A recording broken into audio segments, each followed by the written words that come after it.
Saludar a esta hora a Brenda Estefan, analista internacional. Caramba, Brenda, qué gusto saludarle. Feliz 2026, que no habíamos hablado. Querida Idania, lo mismo para ti, muy feliz año.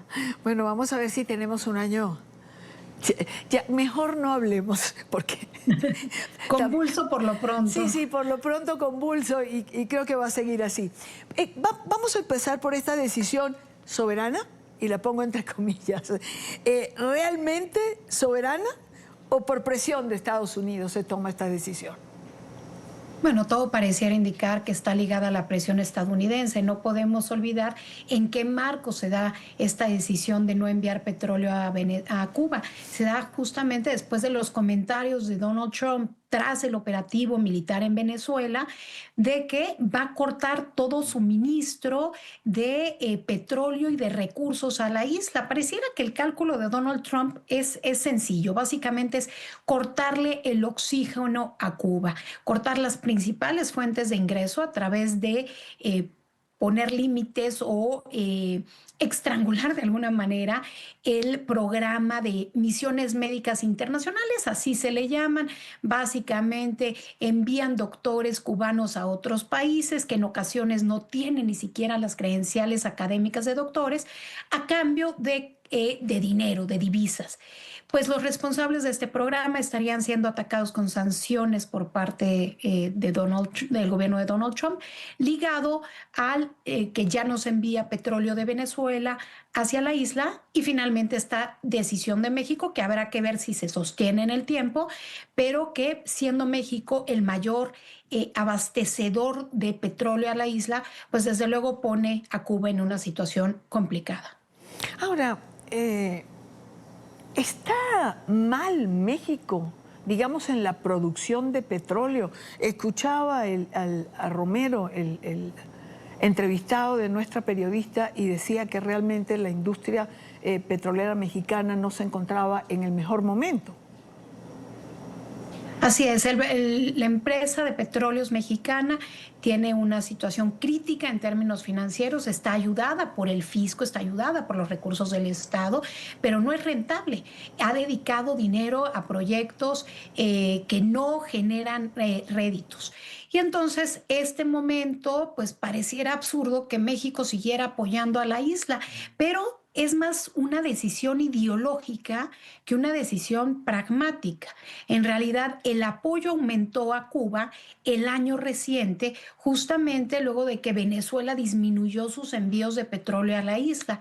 Y se trata más de la presión de ciertos grupos dentro del partido gobernante en México, dentro de Morena, como es el caso del expresidente del Senado, Fernández Noroña, que buscaban que el gobierno mexicano siguiera tendiendo pues líneas de oxígeno, lianas a la dictadura cubana, y que por eso pues se habían echado a andar ayuda adicional que se presenta como una ayuda humanitaria desde el gobierno de la presidenta Sheinbaum, pero que sabemos que tiene más bien tintes ideológicos porque no se envía a Haití, ¿no?, que tiene una condición económica mucho más delicada, sino a Cuba, precisamente por la afinidad ideológica entre los líderes gobernantes. Claro, claro.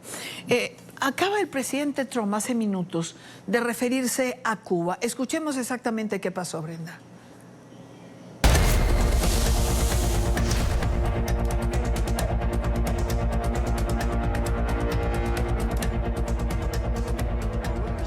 Bueno, tendremos que ver qué pasa con Cuba. ¿Hay alguien interesado en Cuba en esta sala? No mucha gente. Esta no es una sala cubana, pero no importa. Hay muchos por aquí, sobre todo en Miami, y Cuba estará en crisis muy pronto. Cuba es realmente una nación al borde del colapso. Ya saben, recibían su dinero de Venezuela, consiguieron el petróleo de Venezuela, ya no lo reciben. Bueno, el presidente Trump pareciera tener en su hoja de ruta a Cuba.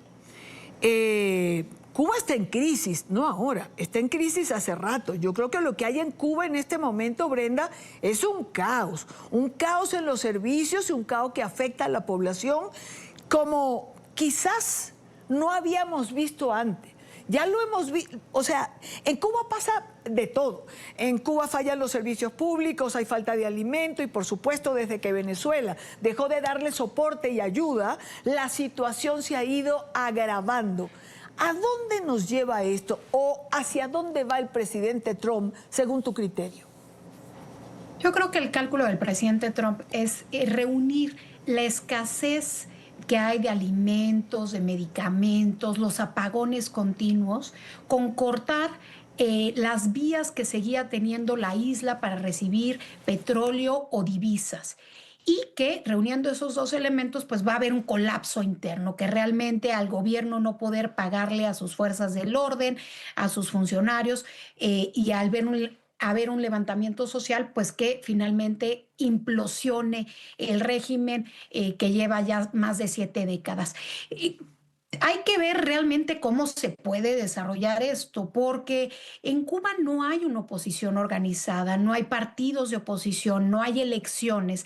Entonces, pues los escenarios pueden ir desde un escenario tipo el de Venezuela, porque de acuerdo al Wall Street Journal, ya hay contactos del gobierno estadounidense que buscan miembros del gobierno cubano que pudieran ser aliados de Washington para una, entre comillas, transición, si se decapitara al gobierno de Díaz-Canel, un modelo al estilo de lo que se está haciendo en Venezuela. Hay otra opción, que es que realmente haya una crisis humanitaria, pero que no se genere el cambio político esperado.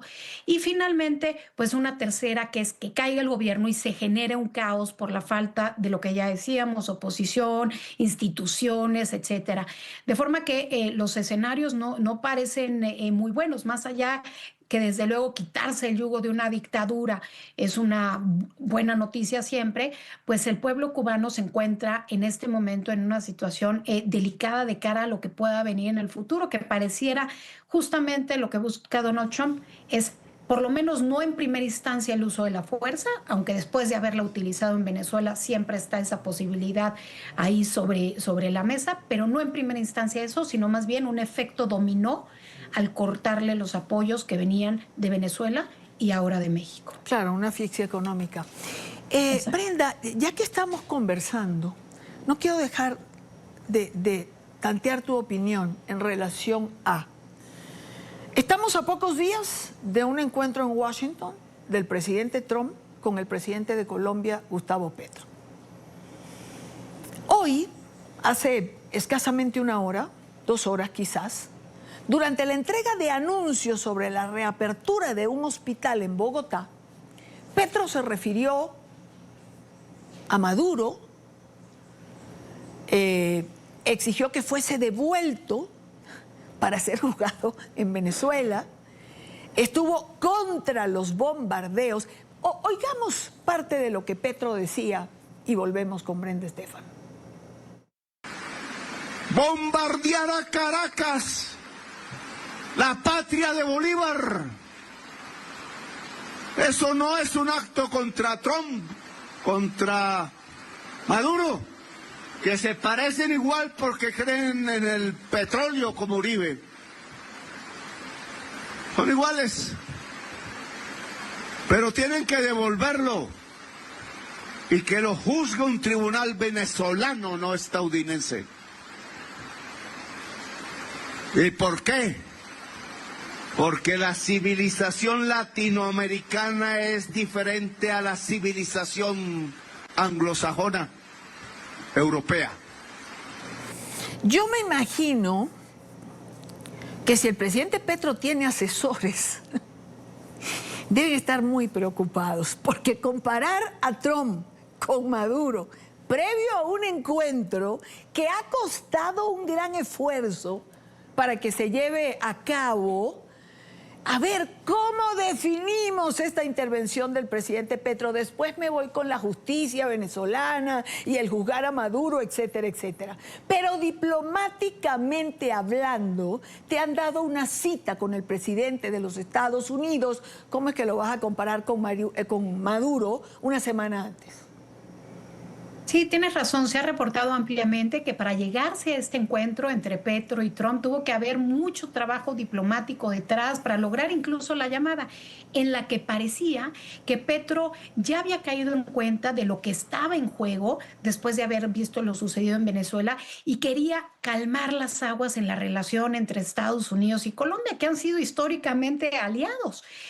Pero este tipo de declaraciones como la que acabamos de escuchar, pues nos hacen ver los reflejos ideológicos de Petro que brincan al aire y que desde luego pues no son vistos con buenos ojos desde la Casa Blanca. También se ha reportado ampliamente que la gota que derramó el vaso en el caso de Venezuela fue la actitud provocadora, burlona del mismo Maduro, en el cual decía, vengan por mí, acá los estoy esperando en Miraflores, y que eso fue una de las cosas que llevó a Donald Trump a dar, digamos, la luz verde para el operativo militar en Venezuela. Más allá de que es irónico que la actitud de otro líder pueda ser lo que detone una reacción en Washington, este es el personaje frente al cual estamos también en la Casa Blanca y hay que entenderlo. Entonces, las estrategias de bravuconadas no han funcionado. Si vemos el contraste, por ejemplo, con la presidenta Sheinbaum, que ha buscado mantener la cabeza fría, bueno, pues más o menos la relación se ha mantenido a flote, con muchos otros problemas que hay del lado mexicano y con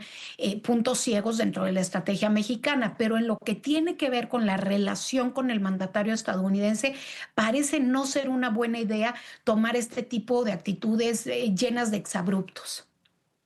Más allá de que pedir que Maduro sea juzgado en Venezuela, que sea devuelto, ¿con qué justicia? Es volver a lo mismo. ¿Es con qué estamos? ¿O con la democracia?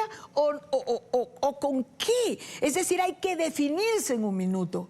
En Venezuela no hay justicia, punto, no la hay. Sí, y tampoco podremos pensar que Trump es un adalid de la democracia, porque justamente la acción militar que llevó a cabo en Venezuela no tiene en ningún momento un componente de defensa de la democracia, sino de los intereses de su proyecto político. Pero en todo caso, pensar que un juicio contra Maduro en Venezuela sería un juicio objetivo, que satisfaga realmente las necesidades de justicia del pueblo venezolano, pues es totalmente ilusorio. Y habla más bien de, nuevamente, posiciones de política exterior basadas en ideología y no en una política de Estado que busque defender los intereses nacionales, en este caso, de los colombianos. Brenda, como siempre, un gusto tenerte en el programa. Gracias por acompañarnos. Convulso, buena definición. Iremos viendo qué más pasa. Buena tarde para ti. Gracias, querida Idania. Muy buenas tardes para ustedes. Igual.